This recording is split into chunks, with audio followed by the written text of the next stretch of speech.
gotten rid of bail. When you arrest somebody for committing a crime, we're now just going to release them onto the streets.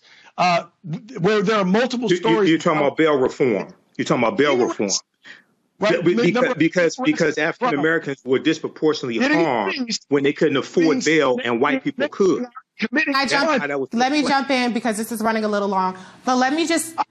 Let's remember the war on drugs started in 1971 with Richard Nixon. Republicans don't want to talk about that. He was a Republican the last time I checked. The war on drugs started June 17th, 1971, when a Republican named Richard Nixon declared his war on drugs in front of Congress. So if we want to deal with that, we need to go back there and come forward. Black people have been, by and large, Democrat since the late 1960s. A recent Pew Research poll shows that only 4% of Black registered voters would vote for a Republican candidate.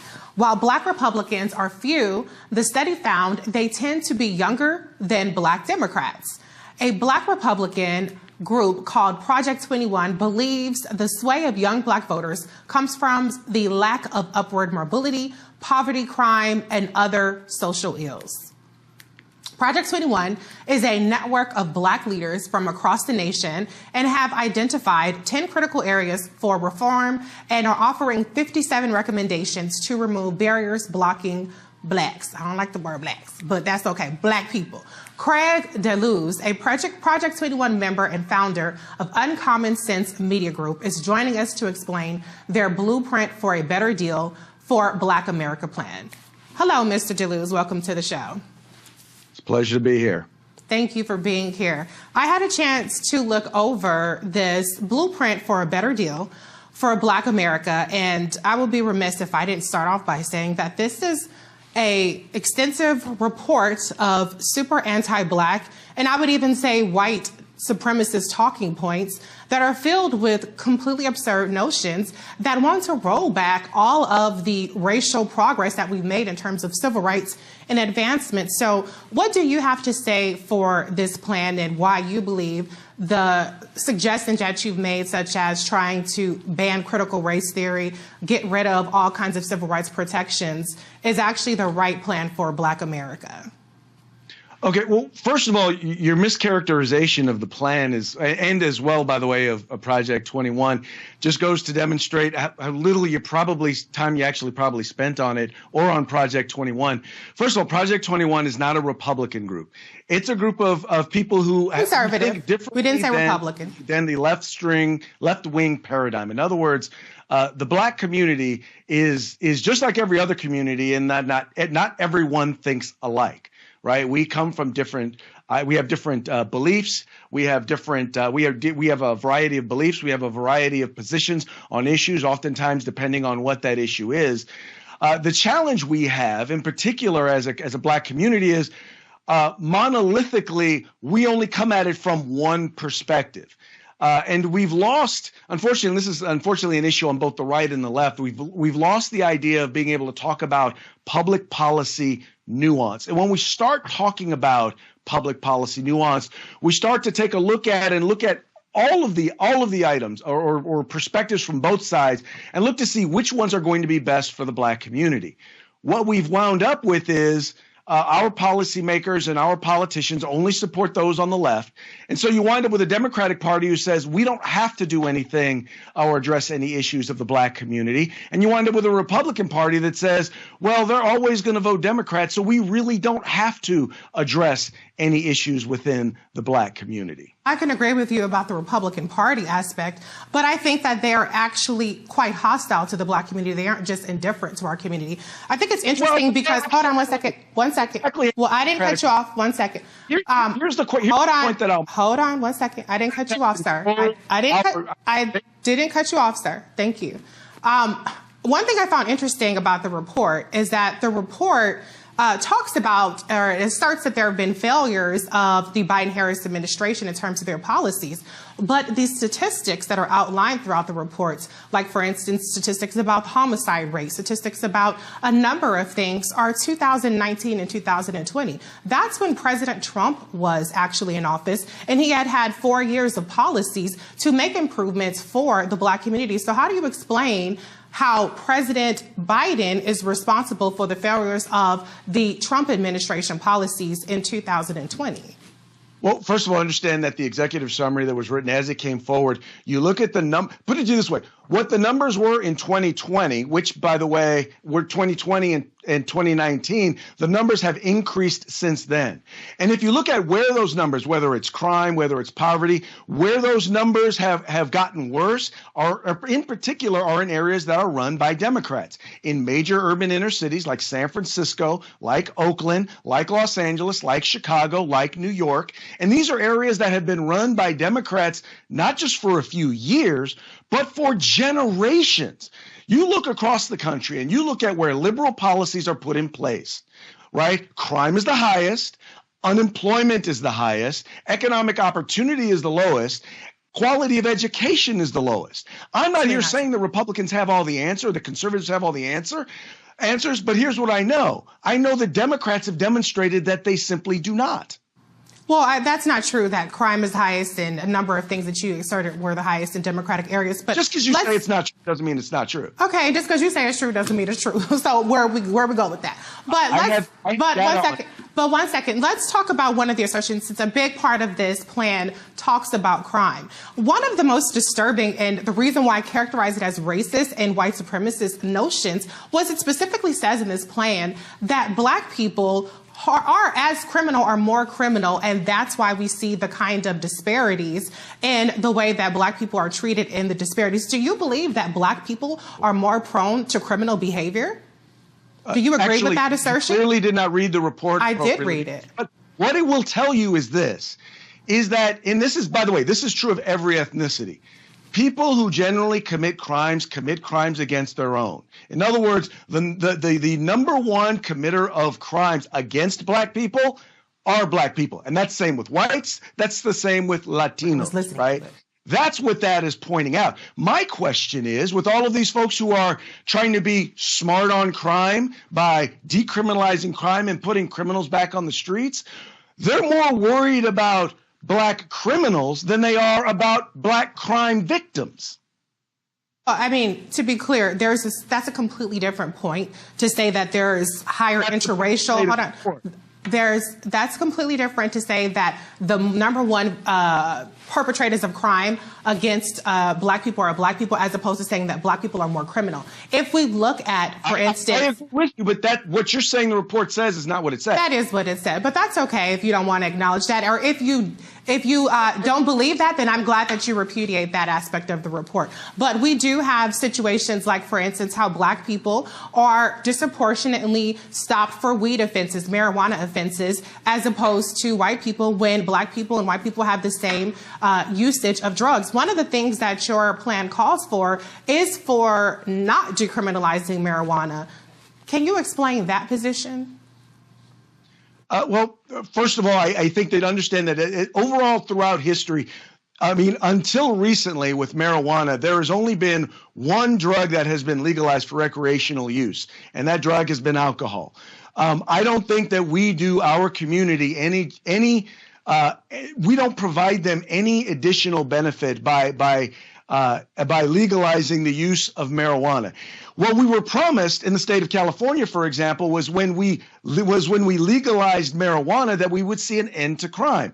The exact opposite has happened. What we've seen is an underground black market of marijuana and cannabis is actually taking over the market, right? In other words, people have not changed whether or not they're smoking it. What's happened is they also haven't changed where they bought it. The only difference is that they're not going to jail for possessing it. That is good, because Black people were disproportionately going to jail for possessing marijuana, despite the fact that they don't have a higher incidence of using marijuana. But let's talk about another major part of your plan, which is critical race theory. This is the boogeyman of conservatives. And I found a lot of really preposterous assertions in here as well. But let me just ask you first and foremost, do you believe that racism against Black people exists in this country? And do you believe that systemic racism exists in this country? Well, first of all, let's talk about what critical race theory is. And I recognize and I understand that. We can get to that. Hold on one second. Mr. DeLuz, we can get to that. Hold on. But I asked you a specific question. Respectfully, can you answer my question? And then we can get to what your understanding of critical race theory is. Do I believe that racism exists? Yes, I do believe that racism exists. Do I believe that systemic racism exists? No, I do not believe that systemic racism exists. I believe that we need to take a look at, I mean, one of the challenges we have is that people who promote critical race theory want to act as if we are exactly where we were from the day that slavery ended. And that is just not the case. We are the freest, most educated, and most prosperous peoples of African descent in the world. Now, is everything where it should be? Are we exactly where we should be striving to be? No, we're not there yet. But what we should do is recognize where we are, recognize the success that we have had, and recognize that staying on the path where we are is exactly what's going to get us to where we need to be. But teaching policies or teaching things in school that teach students that if you're white, you are an oppressor. If you are Black, you are oppressed. And the only way you can be successful is if your oppressor lets you be successful. Where they talk about things like proximity to whiteness, saying that, well, if you are successful, if you are college educated, and if you've been married to one person and have children with that one person, well, that's because of your proximity to whiteness. This sort of stuff is utter madness. And this is the sort of stuff that is not going to create racial unity. It's in fact going to create racial division. And that's exactly what it's doing. Well, first of all, we've had racial division in this country since the beginning of time. I mean, we did come here as kidnapped, enslaved people. So this whole notion that critical race theory is creating something is really absurd. And it's actually creating a lot of hysteria by all the mischaracterizations of critical race theory. It's not hysteria at all. I sit on a school board. I've sat on a school board for 18 years, and I've seen them work to try and implement this stuff. And I'm telling you right now, this stuff is divisive. And as we're trying to bring people together, you know, we've worked in our school district to try and do diversity training, to try and do what we call resiliency training, cultural competency with our staff. And it wasn't until this racist, anti-racism training started to come in that we started to have issues and divisions and concerns like this. Oh, anti-racism is the problem as opposed to racism. That's a very interesting assertion, but I'm going to bring in my panel to see if they have any questions for you, Mr. DeLuz. I'm going to start off with our professor, Mr. Michael Imhotep. Do you have any questions? Yeah, I've been going through looking at some of this, and first of all, what you're saying about critical race theory is blatantly false, and then you want to reinstate Donald Trump's divisive, combating race and sexual stereotyping executive order. That's ridiculous. But the question I have is, if we look, for instance, at the article from Yahoo News, do Republicans or Democratic states have more crime? And they talk about how 8 of the 10 states with the highest murder rates per 100,000 are Republican states and states that voted for Donald Trump. Explain to me how Republican policies for fighting crime are going to be more beneficial for African Americans than Democrats. And I'm neither Democrat nor Republican, but I sure as hell ain't stupid.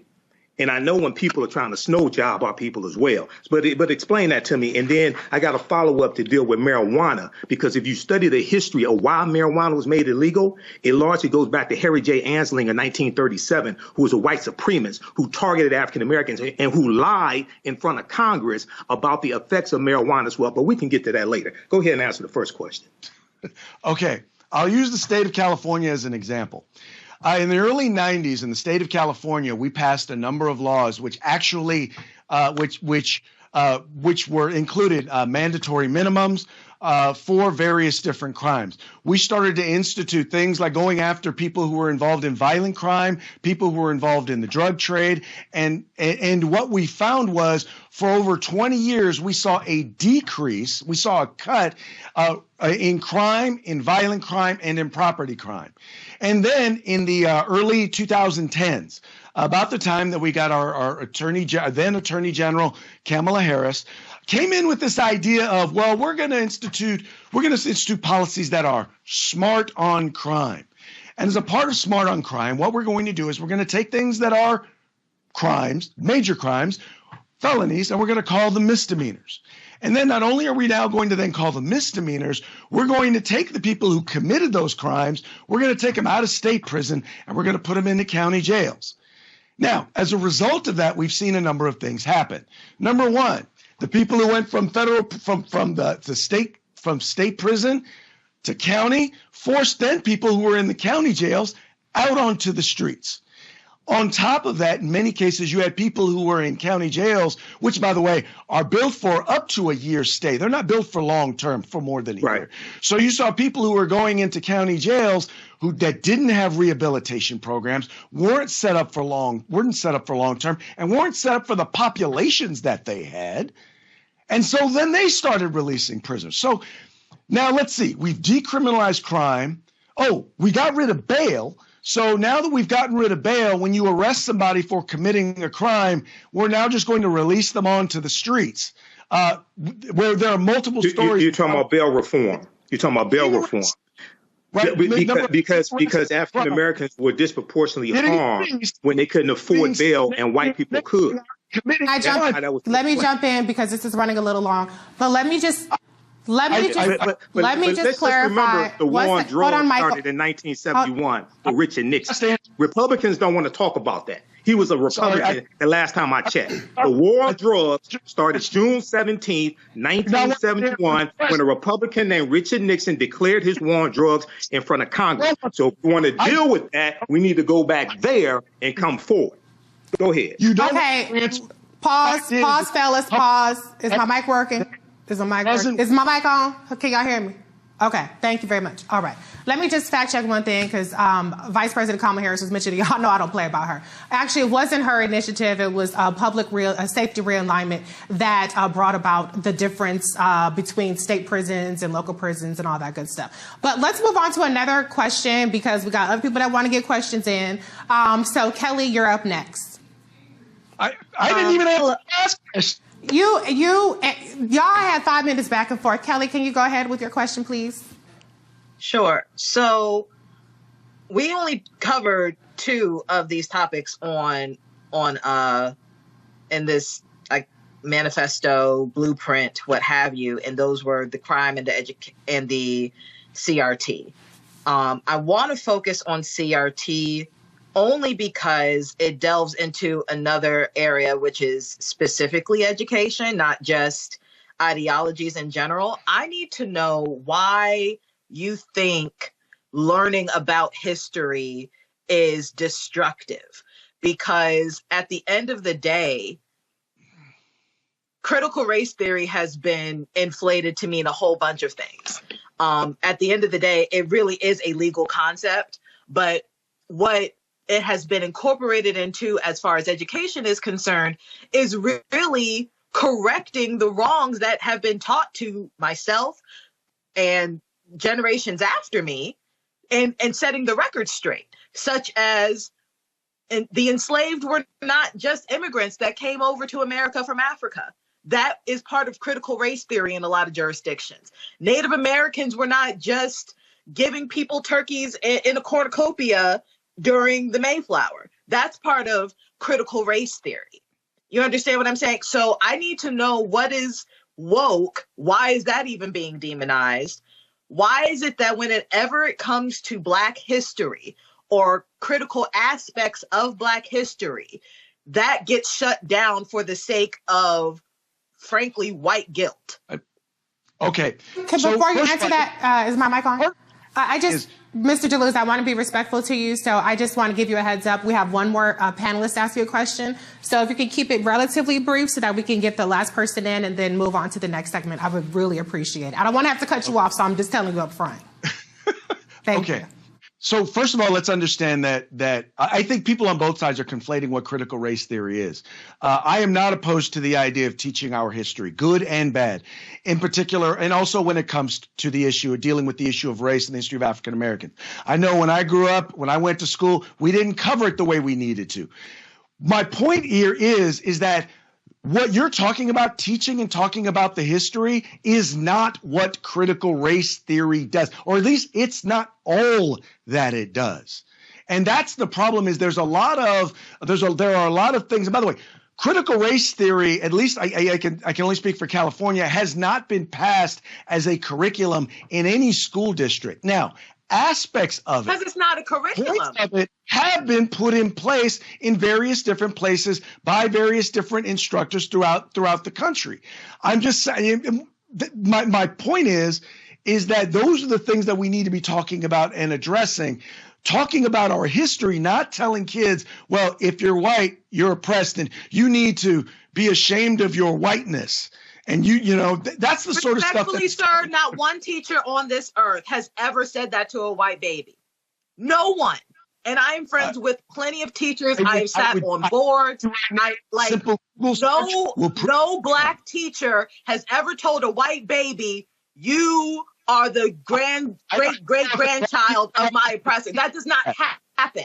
There are teachers who have done that. We're going to move on to the last panelist. Thank you. Please, with your question for Mr. DeLuz. I'll let him answer her question. That's okay. I'll let him answer the question. Interrupted, but the individual who's supposed to answer the questions gets interrupted. Let's rewind, because let's fact check. I asked you to keep it relatively brief. I gave you a chance to answer it. It was a couple of minutes last I checked, but we do have another segment. We have other people holding on. I wish we could have an entire knockdown, drag-out fight about this for 2 hours. But this is a news program with other segments. So, Matt, please, with your question. I would call it news, but okay. My question is, why do you want to end consent decrees when they're based upon evidence that these are cities and municipalities that have had, disparate policing? It seems to me that if you are a supporter of the police, you should also be able to be someone who has a check on them, right? If you say we're going to hold the citizens accountable, we're going to hold the police accountable. Consent decrees are based on evidence. So why would it be part of your policy platform that you want to repeal those? I have to be honest, in particular, the section on consent decrees, I'm not particularly familiar with. I do believe in law enforcement accountability. Things like body cameras are vitally important and should be instituted for all law enforcement, in part because it not only helps keep police accountable, but in many cases, it's actually helped exonerate them or show exactly what happened in many, many cases. It's not the complete story, but it does tell part of the story. And I apologize that I don't know more about the consent decrees. Thank you, Mr. DeLuz, for acknowledging that instead of BSing your way through that segment. To be honest, you sound just slightly more reasonable than this document. And I listened to it and I was aghast at many of the assertions. But we do agree on body cameras because that has been instrumental in bringing justice to light. And to your point, if the cop is innocent, then it will show that as well. So, Mr. DeLuz, thank you so much for your time, coming into the Lion's Den and giving us your perspective on the Project 21 group. Thank you so much. All right, take care. All right. All right, folks, back to our Roland Unfiltered video in just one moment. When you talk about blackness and what happens in black culture, we're about covering these things that matter to us, speaking to our issues and concerns. This is a genuine people-powered movement. There's a lot of stuff that we're not getting. You get it, and you spread the word. We wish to plead our own cause. Too long have others spoken for us. We cannot tell our own story if we can't pay for it. This is about covering us. Invest in black-owned media. Your dollars matter.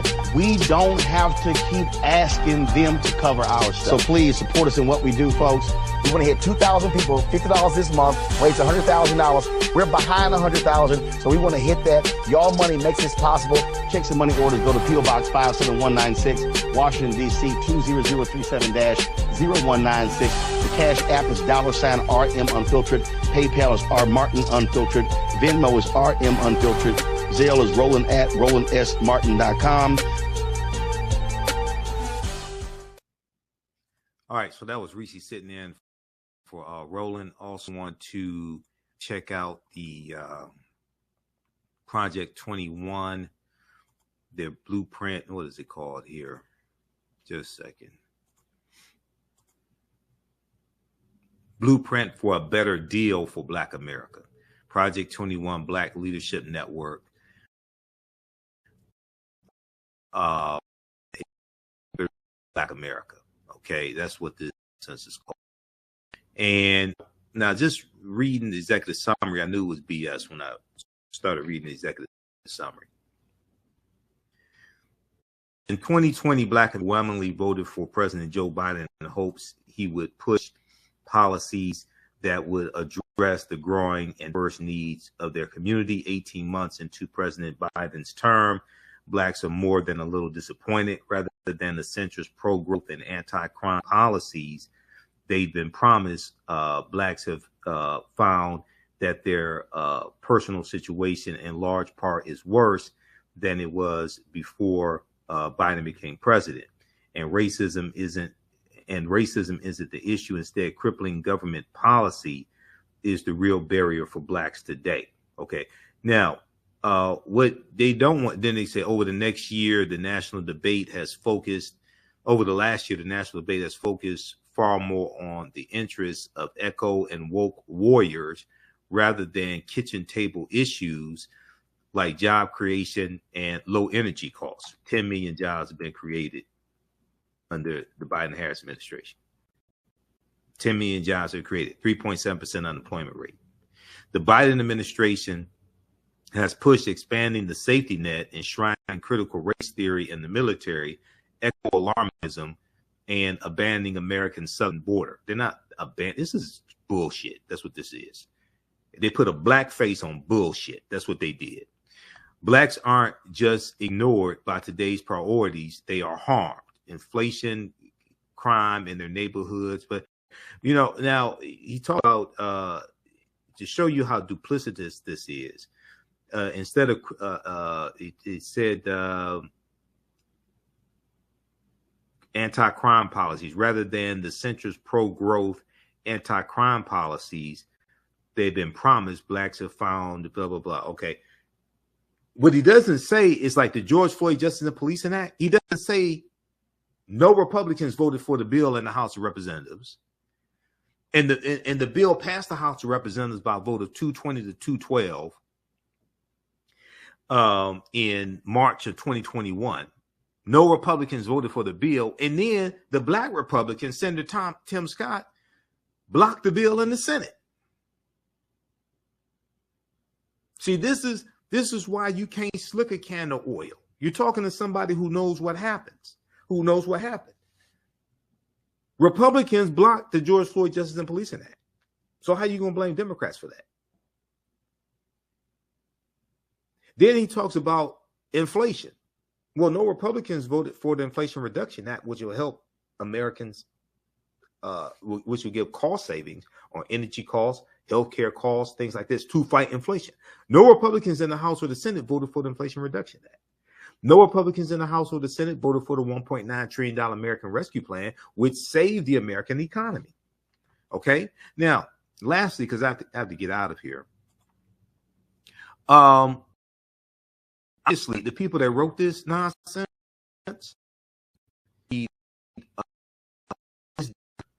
which we've talked about a number of.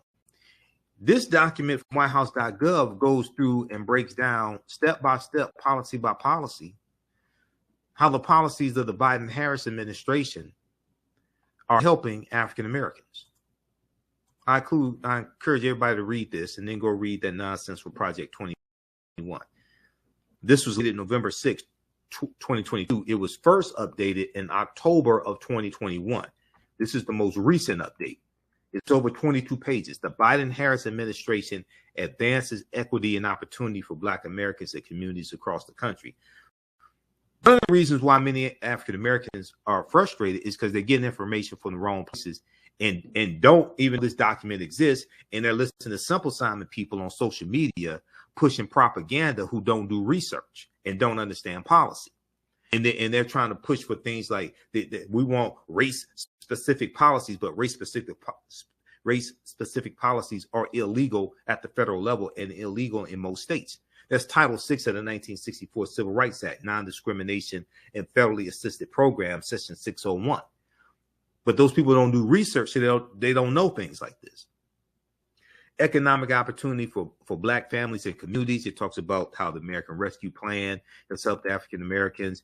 It deals with things like how 1 million African American children were lifted out of poverty by the child tax credit, which is part of the American Rescue Plan, even though that has expired.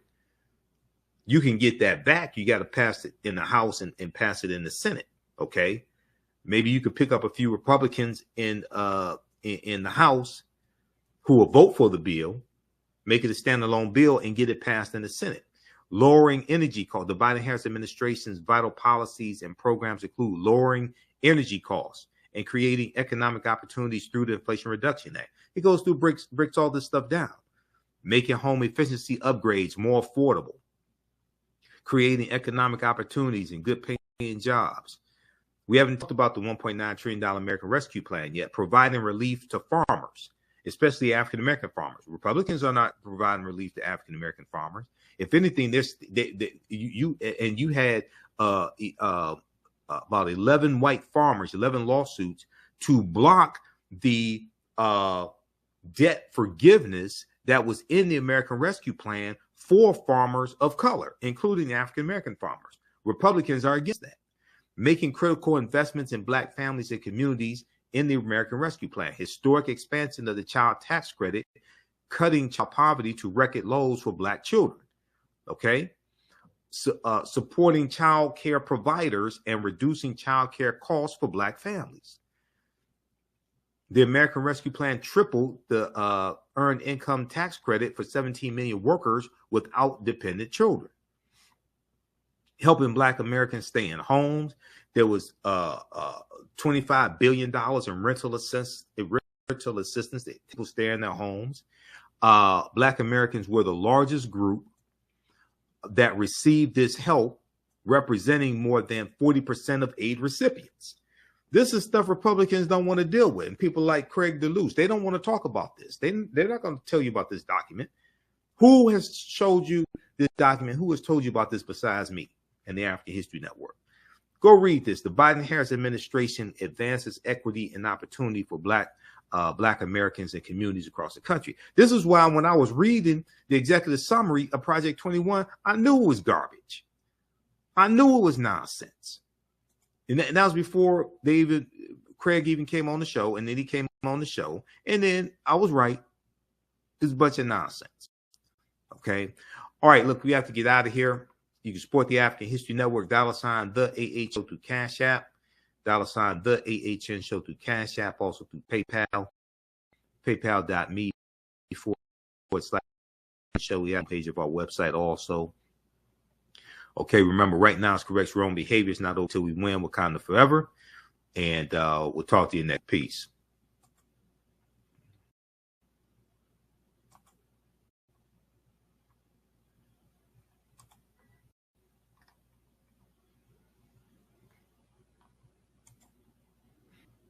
Be sure to visit our website, theafricanhistorynetwork.com, theafricanhistorynetwork.com, and register for our 12-week online course, Ancient Kemet, the Moors, and the Ma'afa, Understanding the Transatlantic Slave Trade, what they didn't teach you in school. So when you go to our website, you'll scroll down, you'll see the information for my radio show, the African History Network show, and you'll see our social media platforms as well. And also, we have our Cash App and PayPal information there also, so you can support the African History Network. We have the 15-lecture digital download bundle pack, African History Awakens the African Mind for Mental Death. That's on sale for a very limited time, only at $50. It's a $150 value. That's 15 of my lectures. And then we have the digital download of my latest lecture I did November 19th.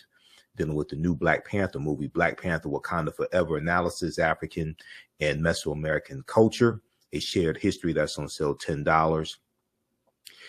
And we also have the information dealing with our 12-week online class, Ancient Kemet, the Moors, and the Ma'afa, Understanding the Transatlantic Slave Trade, what they didn't teach you in school. So we deal with thousands of years of history and what leads up to the transatlantic slave trade taking place. We do this class on Wednesdays, 7 p.m. to 9 p.m. Eastern Standard Time. Our next class is Wednesday, December 14th, 2022. The class is regularly $130, is on sale $60.